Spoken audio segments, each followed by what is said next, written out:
vamos a orar también por los que no están y los que han de llegar, Dios mediante. Vamos a empezar por parte. Primeramente vamos a dar una bienvenida. Están de visita con nosotros esta mañana Guillermo y Jocelyn. Ellos, si se acuerdan, estuvieron el año pasado visitándonos aquí. El hermano es profesor en una universidad en los Estados Unidos y bueno, están visitando aquí Uruguay, viendo la obra del Señor aquí, así que bueno, van a estar con nosotros hoy también durante el tiempo del culto. Hablan español, así que se pueden acercar después a saludarlos y hablar un poquito con ellos también. Novedades para que sigamos orando en cuanto a Rubén. El viernes, no sé si algunos sabrán, tuvo un pequeño episodio ahí que aún no se sabe bien qué fue, pero pudo haber llegado a sido un principio de ACV el viernes. Gracias al Señor que no pasó a mayores de eso. Y bueno, ayer se pudo hacer la diálisis y continúa en este camino que le resta. Así que estemos orando por Rubén, que el Señor pueda continuar haciendo la obra en su vida también. Sé que también ayer tuvieron las reuniones, tanto de las mujeres como los hombres, lindo tiempo juntos. Hubo personas que vinieron a visitarnos, tanto en los hombres como en las mujeres. Así que hay que orar por esos contactos, hay que seguir sembrando, invitando a las personas a venir a escuchar la palabra. Así que estemos orando también por esas personas que han podido escuchar. ¿Sí? Bueno, vamos a orar en esta mañana, nos vamos a encomendar. Como verán, esta semana no hay desayuno, después va a haber un tiempo de break para ir al baño rápido, acomodarnos, charlar un poquito y luego ya venía la reunión, pero como verán, no hay desayuno porque están las obras en pleno desarrollo ahí en el pasillo. Gracias al Señor esta semana se avanzó bastante y en la voluntad del Señor ya limpio, esperemos para la semana que viene ya poder estar más cómodos ahí. Así que bueno, vamos a orar y pedir al Señor que en esta mañana bendiga su palabra en nuestro corazón. Oramos. Padre, gracias Señor te damos por una nueva mañana que nos regalas en tu misericordia. Queremos agradecerte Señor por las reuniones del día de ayer, tanto la reunión de hombres como la reunión de mujeres. Gracias Señor por lo que se ha compartido en cada reunión, el tiempo juntos de compañerismo y sobre todo te agradecemos, Padre, por las visitas que nos permitiste ver en estas reuniones. Oramos por la vida de estas personas. Tú sabes quiénes son. Tú conoces, Señor, su condición mejor que nadie. Y oramos, Señor, por sus almas. Oramos que tú tengas misericordia y que puedas acercarlos a ti con tus cuerdas de amor, Señor, y concederles el arrepentimiento para salvación. Padre, queremos también orar en esta mañana por nuestro hermano Rubén. Queremos pedirte, Señor, que en tu gracia tú puedas extender tu misericordia sobre su cuerpo, puedas, Señor, aliviarlo en este día, Padre, pero sobre todo oramos por su corazón, oramos por su alma, que no se desanime, Padre, que pueda en este tiempo darse cuenta que necesita del Señor. Y Padre, te pedimos que podamos ser una herramienta como iglesia, de poder acompañarlo, caminar con él en este tiempo, Señor, que queda, y poder, Señor, ayudarlo a ver a Cristo a través aún de este sufrimiento. Padre, pedimos que bendigas en esta mañana también a aquellos que no se sienten bien. Oramos por Olga, Señor, que está en cama. Permite, Señor, que se pueda recuperar y que pueda sentirse mejor, Señor, durante esta semana entrante. Permite, Padre, que el clima pueda mejorar también y oramos por aquellos que están con nosotros en esta mañana, que también se están recuperando, saliendo de estas gripes. Oramos, Señor, que tú puedas continuar fortaleciendo nuestro hombre interior y nuestro hombre exterior. Pedimos, Señor, que tu gracia hoy nos conceda tener un buen tiempo juntos. Nos conceda, Señor, el poder aprender y crecer, Señor, en tus caminos. Pedimos estas cosas en el nombre de Cristo Jesús. Amén. Bueno, hoy vamos a continuar abordando el tema que habíamos empezado hace un par de semanas atrás, que tiene que ver con el plan de Dios para la iglesia. Y solamente recordar que ya habíamos aprendido acerca de lo que es el esqueleto, ¿no? Dentro de un cuerpo hay un esqueleto. El esqueleto tiene que ver con lo que es la estructura. ¿Alguien se acuerda algunos de los elementos de la estructura? ¿Cuáles son algunos de los elementos que hay en la estructura de un esqueleto que tiene que ver con la iglesia? No me digan las costillas, no me digan el fémur, la columna, muy bien. Esas son las partes del cuerpo humano. Pero dentro del cuerpo de una iglesia, ¿cuál sería una de las partes del esqueleto en la cual hemos mirado? ¿Se acuerdan? Por lo menos una. De las 6 que vimos, por lo menos espero que se acuerden una. A ver, si no vamos a tener que ir al reumatólogo y que nos muestre los huesos de vuelta. Muy bien, muy bien. ¿Y después? ¿Cuál es el esqueleto? El esqueleto, lo que mantiene la estructura. ¿Se acuerdan? Bueno, si ya me entran a payar, ya. Como profesor es bárbaro. La palabra, sí. Sí, todo es muy lindo, pero no llegamos a donde sostiene la estructura. ¿Eh? Sí, pero más adelante. Bueno, vamos a repasarla, porque es bueno repasarla. Como clase creo que es bueno repasar. Por eso ahora yo entiendo cada vez más por qué el apóstol Pablo y Pedro decían, no me molesta repetirles las mismas cosas. ¿Por qué será que nos olvidamos pronto? Si no nos acordamos, bueno, hagamos un machete, eso está permitido en clase, hacer un machete, escribir y anotar. Primeramente, el esqueleto consiste en una visión elevada de Dios. ¿Qué pensás de Dios?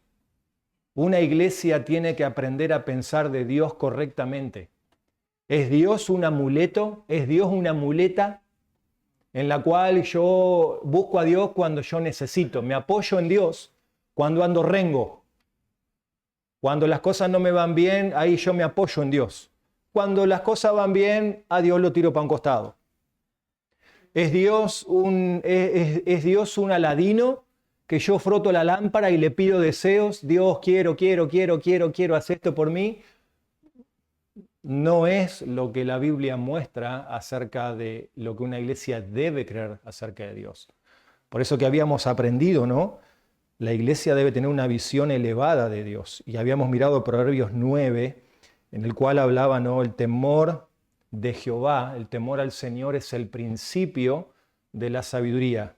Si nosotros realmente queremos aprender a temer al Señor, tenemos que entender quién es realmente Dios. Dios es un Dios justo, es un Dios santo, es un Dios bueno, es un Dios soberano, es un Dios providencial que cuida de su creación. Entonces es importante que cuando la iglesia, cuando el creyente pasa por problemas, por dificultades, por situaciones adversas en su vida, entender dónde está Dios. Omnisciente, muy bien. Sí, bueno, vamos a hablar de eso en un minuto más en cuanto a la apariencia, el corazón y los hechos, ¿no? Pero, o sea, ¿qué pienso yo de Dios cuando me toca la brava? Cuando me toca lidiar con problemas, ¿qué pienso de Dios? Entonces, habíamos mirado un poco eso, ¿no? Y en segundo lugar, otra parte del esqueleto que es importante es la autoridad absoluta de la palabra de Dios, la Escritura. Primeramente, una visión elevada de Dios, luego tener una opinión acertada, correcta de la autoridad de la Escritura. Muy importante eso. O sea, ¿quién manda en la iglesia? La palabra. La palabra de Dios es la que nos dice cómo tenemos que llevar el plan adelante. La palabra de Dios nos dice cómo tenemos que conducir nuestras vidas. La palabra de Dios nos dice qué decisiones tenemos que tomar y para qué tenemos que tomar decisiones. Entonces, importante entender eso. La tercera parte del esqueleto, si uno va pensando en el esqueleto, ¿no? Va pensando en el tronco, como dijeron, las costillas, la columna, los brazos, los fémur que tenemos, las piernas. Estamos pensando ahora en sana doctrina. Sana doctrina. Y habíamos hablado que la sana doctrina es la práctica del conjunto de creencias que tenemos. No, si yo no practico la palabra de Dios, mi vida no va a ser saludable. Ahí va. No va a ser saludable. Entonces, el conjunto de la palabra de Dios aplicado a nuestra vida personal. Y habíamos hablado también, en cuarto lugar, de la santidad personal, lo importante de que es la santidad personal en la vida de la iglesia. Y habíamos hablado, terminado la semana pasada, con la autoridad espiritual que Dios había dado a los pastores de velar por las cosas de la iglesia.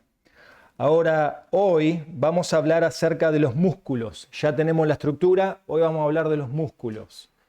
¿No? Entonces, no está hablando de esto, ¿no? Porque algunos capaz tienen más que otros, ¿no? Está hablando de los músculos en general. Los músculos que le dan al tronco, le dan al cuerpo más robustez y lo sostienen. Entonces, parte de los músculos en una iglesia, vamos a hablar de varios músculos, como el cuerpo, es el músculo de la obediencia. El músculo de la obediencia.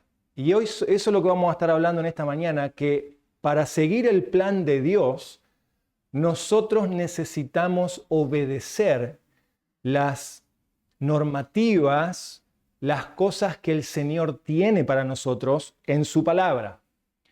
Entonces, vamos a ver que es una actitud fundamental la obediencia al Señor. Es fundamental esto. ¿Por qué? Porque la obediencia nos habla de un compromiso con el Señor. Nos habla de un compromiso con el Señor. Ahora, para pensar un poco en esto, yo voy a hacer un par de preguntas y quiero que acá enciendan la cabecita y piensen lo que yo voy a preguntar. ¿Hubo alguna vez, piensa en esto, hubo alguna vez en la cual Dios te mostró algo bien claro en su palabra? Dios te mostró algo bien claro que vos tenías que hacer y lo postergaste o lo ignoraste. No me contesten, pero quiero que ustedes piensen, ¿hubo alguna vez en tu vida de cristianismo que Dios te dijo, esto es lo que vos tenés que hacer ahora? Y vos, por una razón o por otra, dijiste, no es el momento, no estoy preparado, o mejor no voy a hacer esto ahora porque si yo hago esto ahora me va a traer consecuencias y tengo miedo a lo que pueda pasar. ¿Pudo haber alguna vez una ocasión en la cual tú supiste claramente que Dios te dijo, tenés que hacer esto? Y vos dijiste, no. Yo creo que todos en la vida hemos pasado por situaciones así, en la cual sabemos claramente lo que tenemos que hacer, pero no lo hacemos.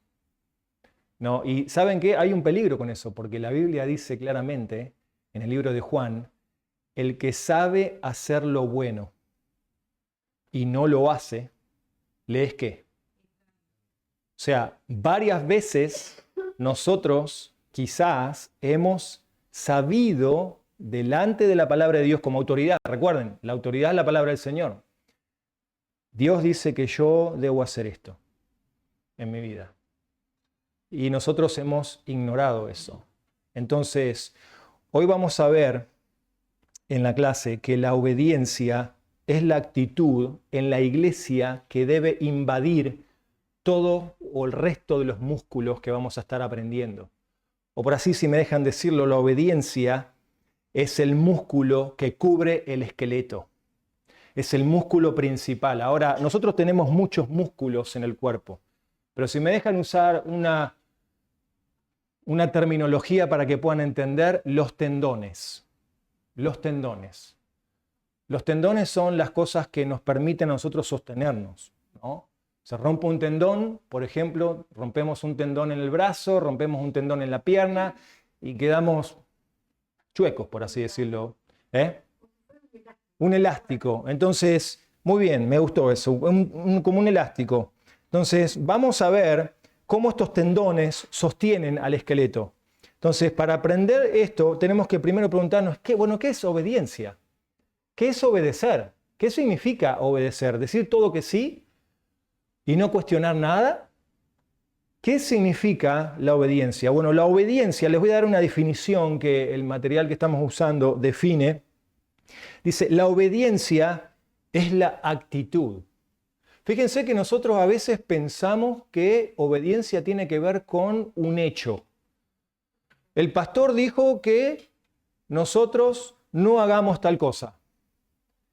Todos van como soldados y no hacen eso, o hacen lo que el pastor dijo, pero la actitud es refunfuñante. Eso no es obediencia. Cuando Dios nos dice hay que hacer tal cosa, uno va y la hace, pero a veces va como refunfuñando de lo que Dios nos está diciendo que tenemos que hacer. Dios dice, debes hacer tal cosa en tu casa para honrarme a mí.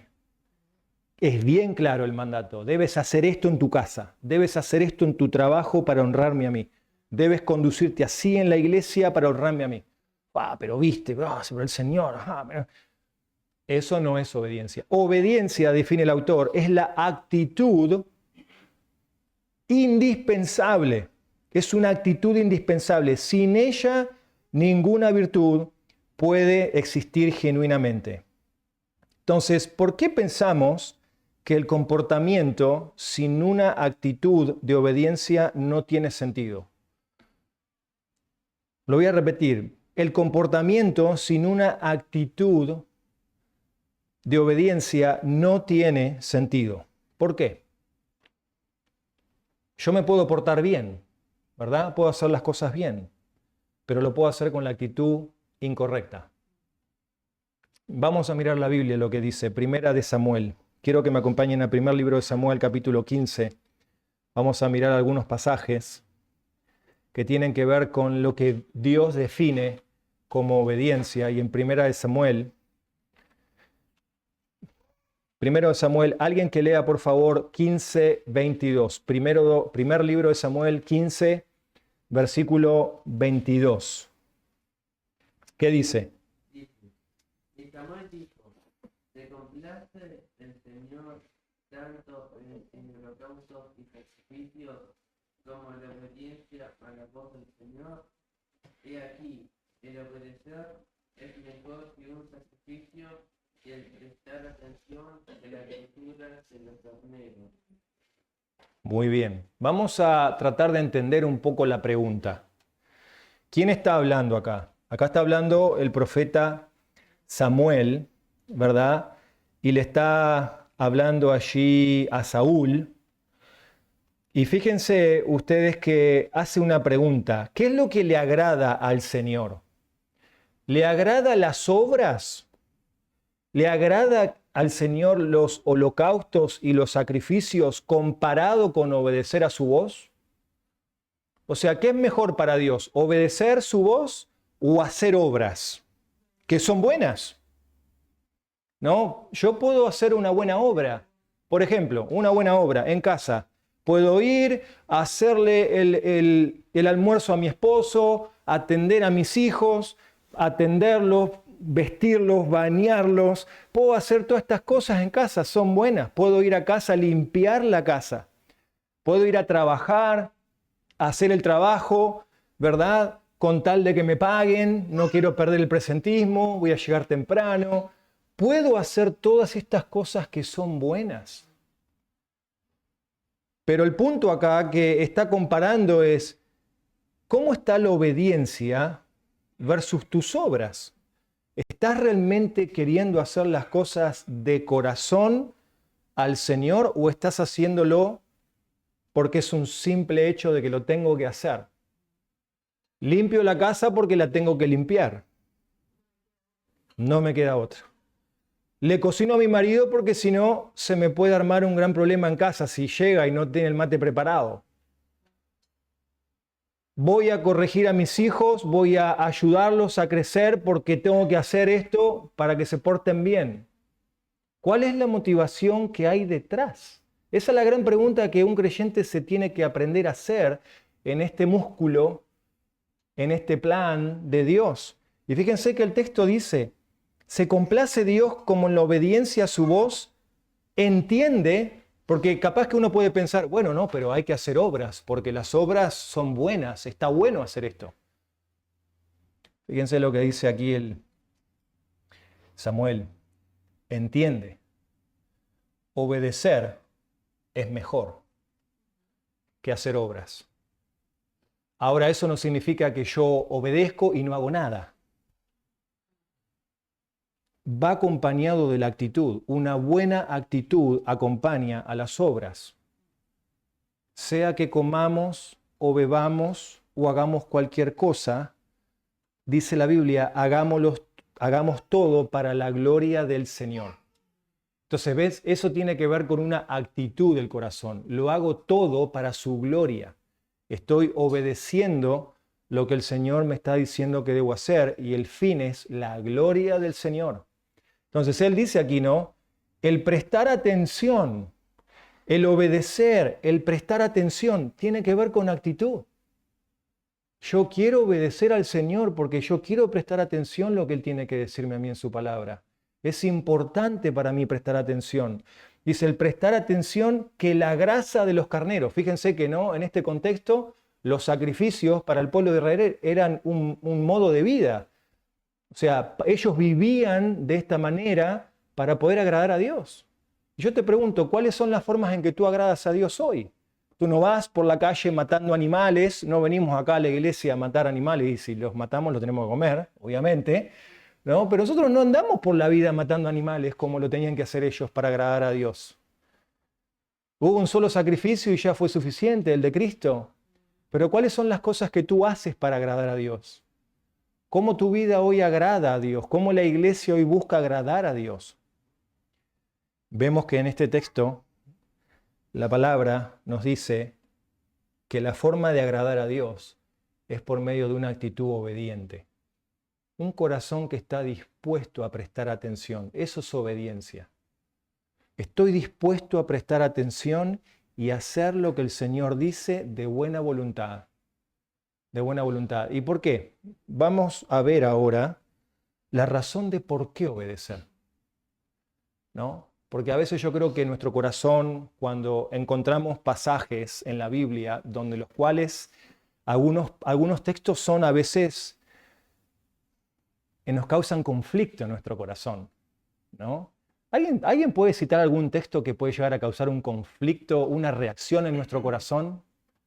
No, pensemos en una situación cotidiana, algo que nos genere conflicto dentro del corazón. Dios me dice esto, pero mi corazón me dice hacer otra cosa. ¿Alguien puede citar algún texto que puede llegar a causarnos un conflicto?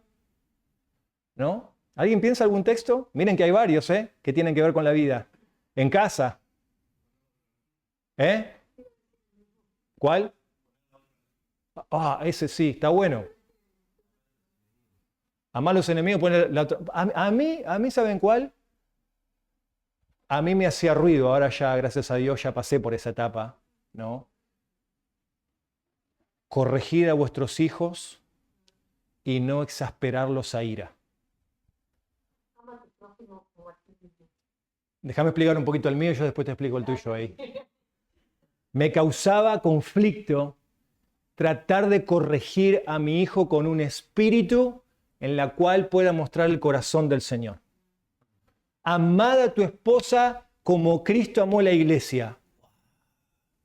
Es difícil amar a mi esposa. No. ¿Saben? Someteos a vuestros patrones.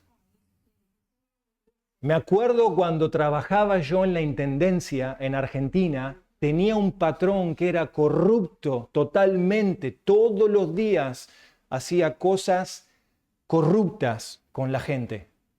Y yo trabajaba como secretario de él. Y veía cosas, hermanos queridos, que decía, ¿cómo puede ser esta? ¿Cómo puede ser esta injusticia? Y te hacía ruido adentro, Pero escuchen, ¿por qué obedecer al Señor?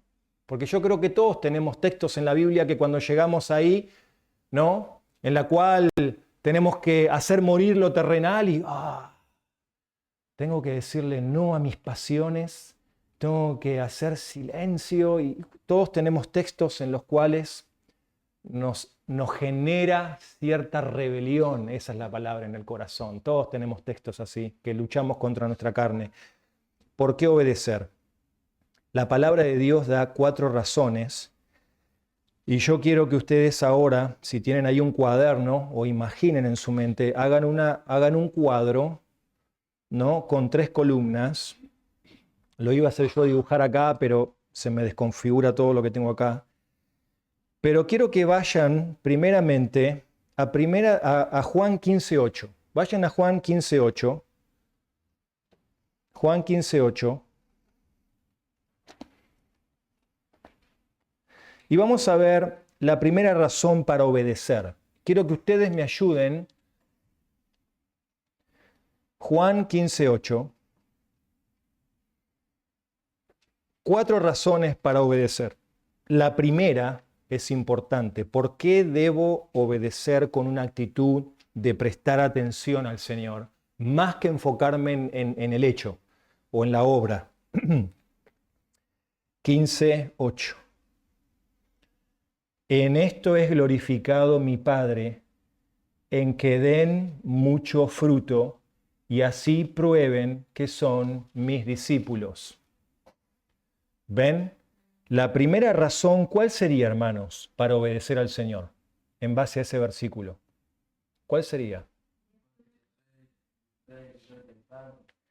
La primera razón para obedecer es glorificar a Dios. Va a glorificar a Dios.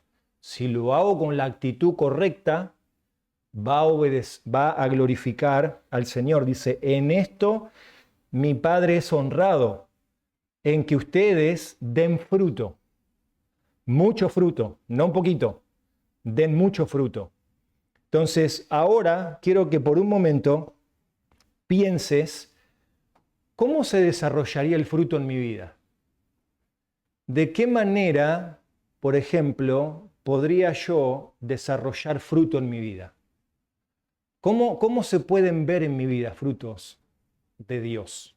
¿Cómo podrían ser algunas maneras? ¿Cómo podrían ser?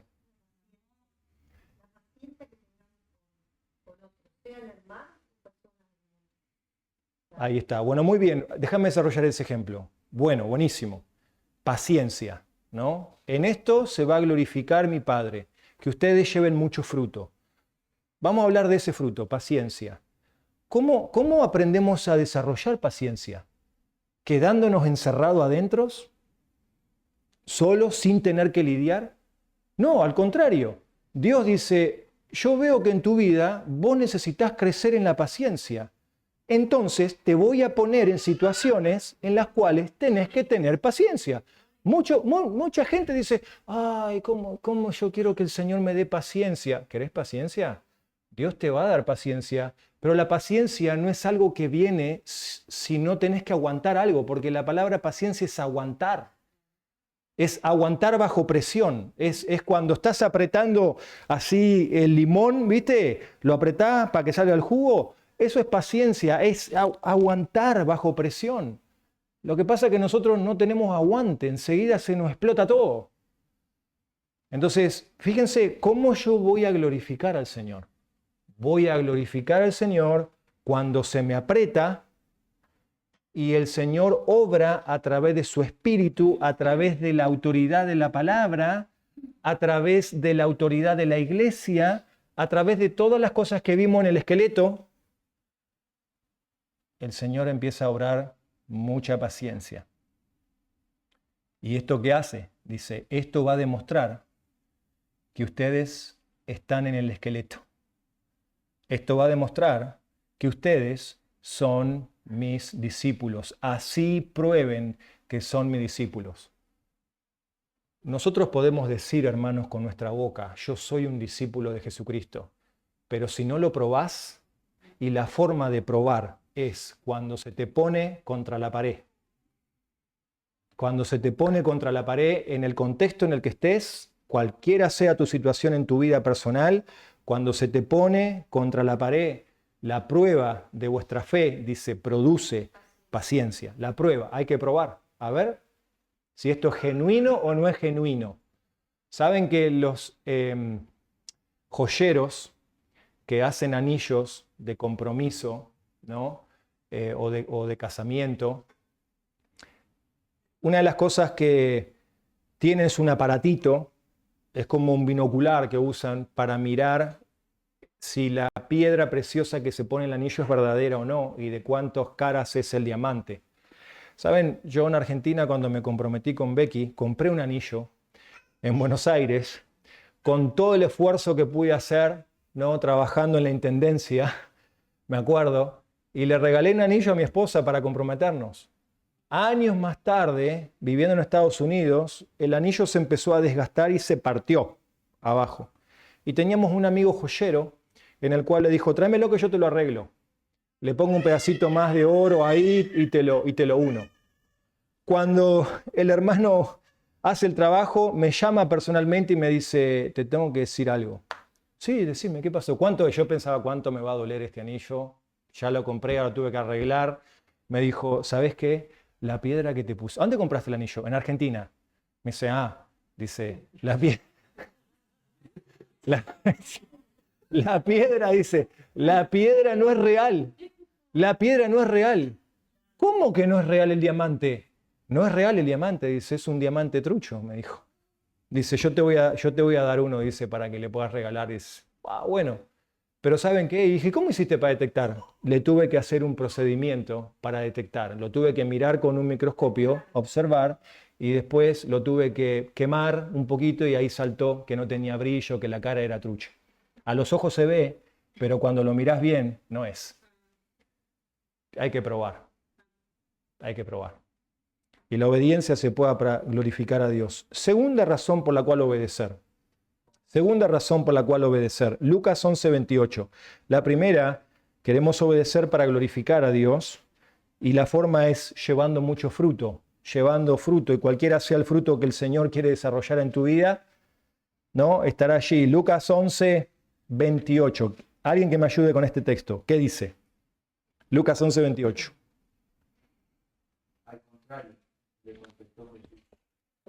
Dichosos los que oyen la palabra de Dios y la guardan.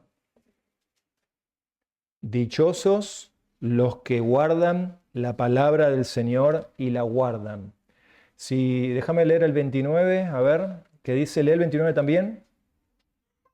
Como la multitud se aglomeraba, Jesús comenzó a decir, esta generación es una generación perversa. Busca señal y ninguna señal se le dará, sino la señal de Dios. Ok. El contexto del pasaje es que la gente estaba buscando algo de parte de Jesús. ¿Qué es lo que buscaba? Señales, ¿no? Buscaba señales. Y el Señor acá les va a contestar a ellos. En el versículo 28 le dice, al contrario, dichosos son los que oyen y la guardan. Hay otros pasajes en la Biblia que nos habla de que hay bendiciones cuando uno pone en práctica la palabra del Señor. Hay bendiciones. Entonces, ¿cuál sería otra razón para obedecer? Tener la bendición de Dios. Tener la bendición de Dios. Yo quiero que Dios me bendiga. Muchas veces nos preguntamos, ¿por qué Dios no bendice mi vida? La pregunta es, ¿estás obedeciendo con una actitud correcta al Señor en todos sus caminos? No las cosas que te son fáciles de obedecer, no las cosas que a vos te gustan obedecer, sino cuáles realmente son las cosas que más me cuestan obedecer. Quiero que el Señor bendiga mi vida. Y para que el Señor bendiga mi vida, bueno, voy a tener que obedecer lo que su palabra me dice y muchas veces nos cuesta eso. Y es ahí donde el Evangelio nos ayuda a poder venir al Señor. No, otra razón para obedecer no sería en Primera de Pedro capítulo 2, miremos ese texto, Primera de Pedro 2, Primera de Pedro 2, 12, 2:12. Primera de Pedro 2:12. ¿Qué nos dice? A ver. Manténganse entre los gentiles con una conducta irreprensible, a fin de que en aquellos que les calumnian como malhechores, ellos, por razón de las buenas obras de ustedes, al considerarlos glorificarse a Dios en el día de su visitación. Muy bien. sea, ven, habla de obras, habla de una conducta frente a quién, a los incrédulos. Entonces, ¿cuál sería una razón para obedecer al Señor? De acuerdo a ese pasaje. Tener un buen testimonio frente a los incrédulos, ¿no? Eso es importante, tener un buen testimonio frente a los incrédulos. Otra razón para que podamos obedecer al Señor. Y uno más, otra razón, son 4. Glorificar a Dios, recibir bendiciones de Dios, dar testimonio a los incrédulos. Pero Romanos 16, 19. Romanos 16, 19, a ver qué nos dice. La 4ª razón para obedecer al Señor.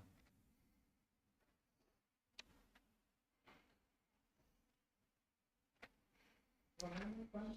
16, 19.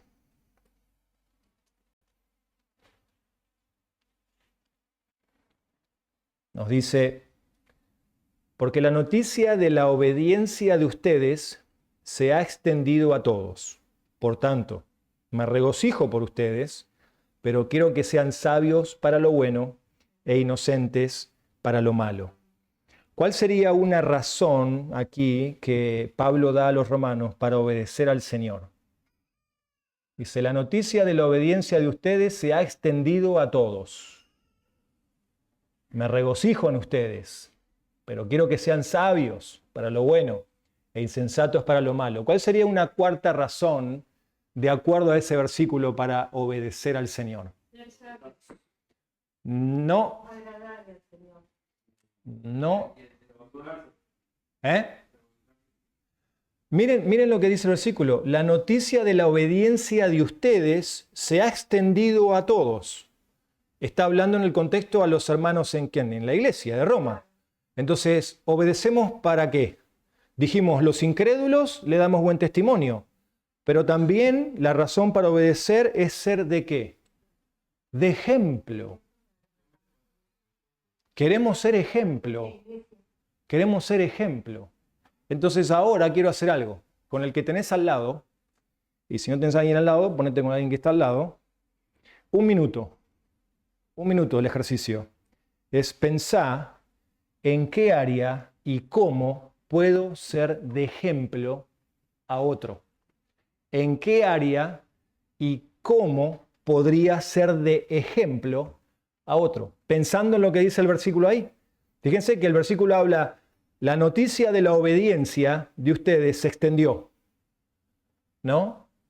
Por tanto, me regocijo por ustedes. Dice, sean sabios e inocentes para lo malo. En el contexto en el cual nosotros vivimos hoy y dónde estás, piensa en 1 minuto de qué manera podemos desarrollar esto de esta razón. Desarrollar un poco esa razón, un poco más. A ver, 1 minuto. Trabajen ahí los que están en compañeros, si no, trabaja ahí solo y vemos la respuesta en 1 minuto. Y ya terminamos con esto.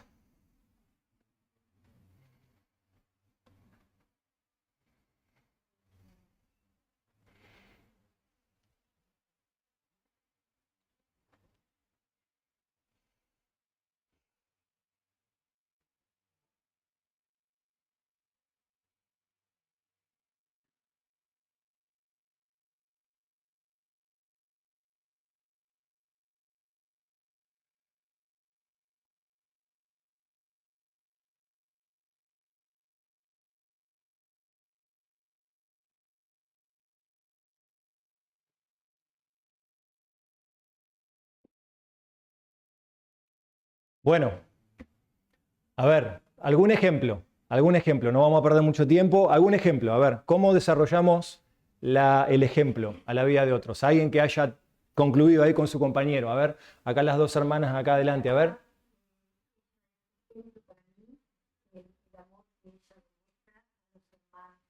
Muy bien.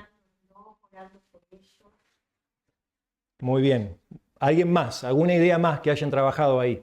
De la manera en la cual uno desarrolla el ejemplo a los demás. ¿Algo más? A ver. También en ella, en el servicio que tiene hacia los demás, a su vecino, y a la misma vez en la oración, porque la he visto y están orando juntos. Muy bien. ¿Alguno más? A ver, de este sector acá, mano derecha, acá. ¿Hay alguno acá? ¿Eh? Somos tan malos, Mariano, que no podemos caer en la lucha. ¿Algún otro? A ver, algún ejemplo más, así no me quedo rengo. ¿Algún ejemplo de cómo desarrollamos nosotros? ¿Algún matrimonio? A ver si se anima algún matrimonio a ver cómo es ejemplo en desarrollar. ¿O toqué fibras firmes ahí? A ver, alguno. Un ejemplo, por ejemplo. Un ejemplo. Mostrar amor práctico, ¿no? En la iglesia con tu esposa. Eso es una manera de ser ejemplo también a los matrimonios. Algo fácil que me viene a la mente ahora cuando dice ser ejemplo, el trato hacia el cónyuge en la iglesia y en casa, porque en casa obviamente que nadie me ve, pero lo que yo soy en casa termino reflejando muchas veces lo que es afuera. Y eso me lleva al tercer punto, que es el peligro de la trampa del legalismo versus la obediencia real. Y acá hacemos una pregunta que nos dice, ¿cuál es la diferencia entre alguien que obedece por miedo o apariencia y alguien que obedece porque ama al Señor? ¿No?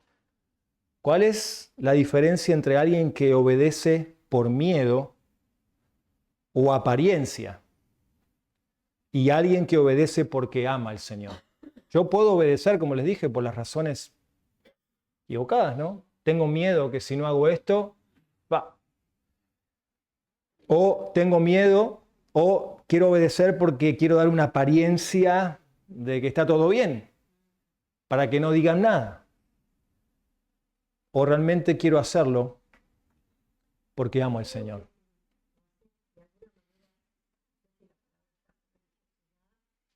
Realmente tu comunión con el Señor no es verdadera.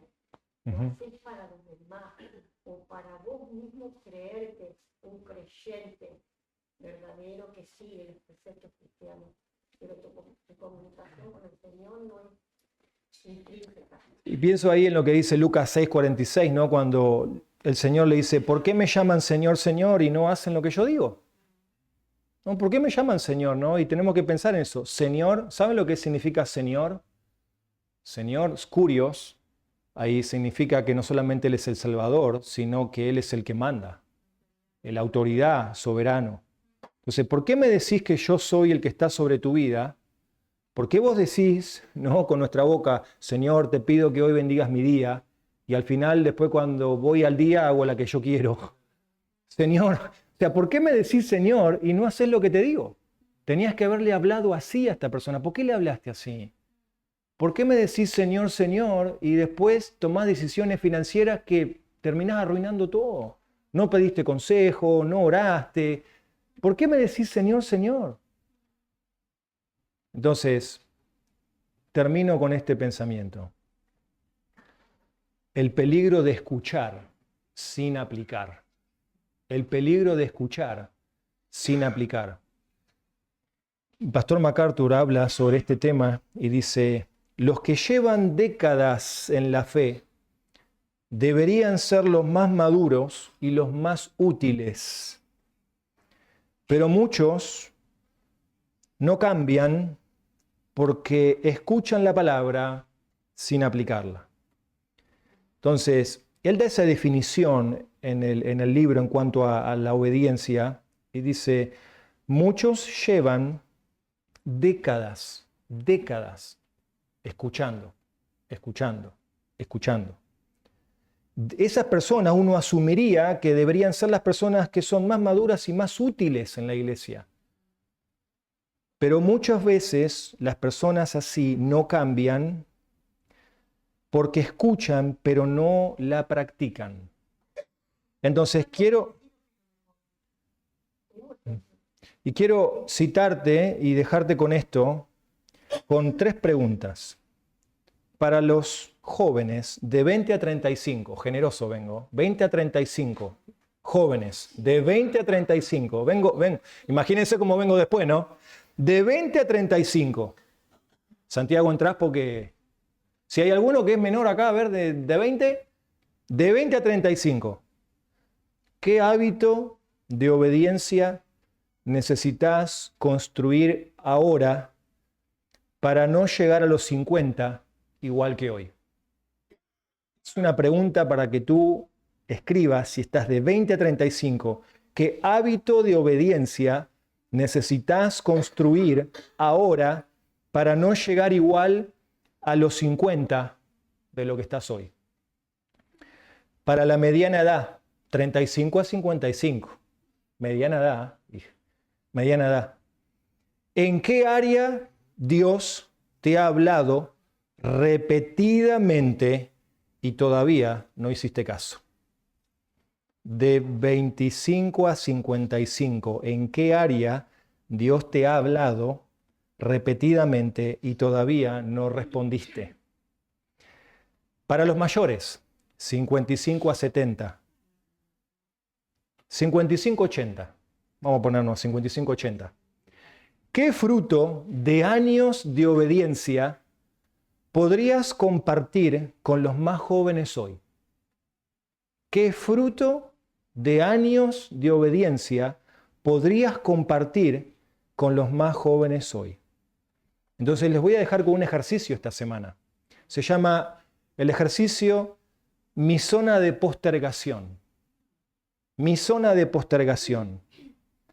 En un papelito ustedes van a tener que escribir lo siguiente: una verdad que Dios me ha mostrado durante todo este tiempo, tú sabes el tiempo que será, y que aún todavía yo no le he obedecido completamente. Y la escribes.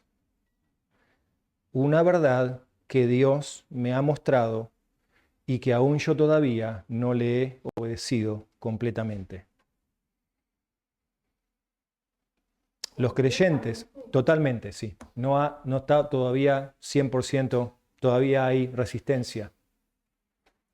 Los creyentes de más de 50 años, con décadas de fe, deberían ser los más entusiastas y los más serviciales. Termina el capítulo del libro. ¿Qué clase de cristiano yo quiero ser en 10 años?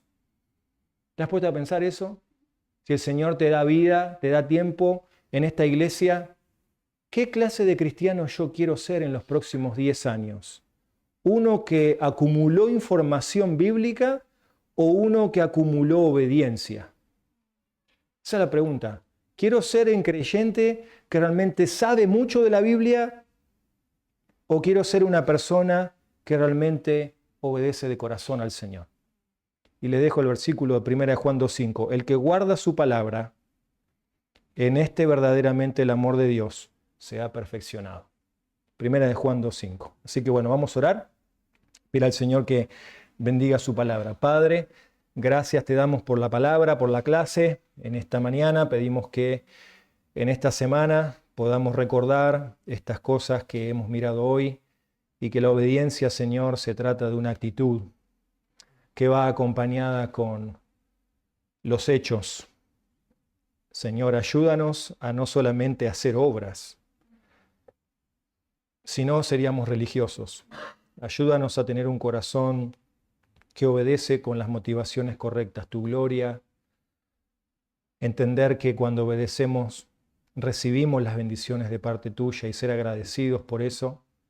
Entender que hay otros que nos miran y debemos ser testimonio. Y pedimos perdón, Señor, en esta mañana porque muchas veces quizás nuestras vidas no han sido de testimonio. Te pedimos perdón, te damos gracias porque tú nos perdonas, Señor, y nos das la oportunidad de empezar de nuevo y que esta semana sea un volver a empezar, que podamos, Señor, afirmar nuestro corazón en tu verdad y aquellas cosas que venimos postergando y diciendo más tarde, más adelante, o aún no es el tiempo, las podamos, Señor, rendir y decir, tú eres el Señor en nuestra vida. Pedimos estas cosas en el nombre de Jesús. Amén. Muy bien, hermanos, queda un tiempo.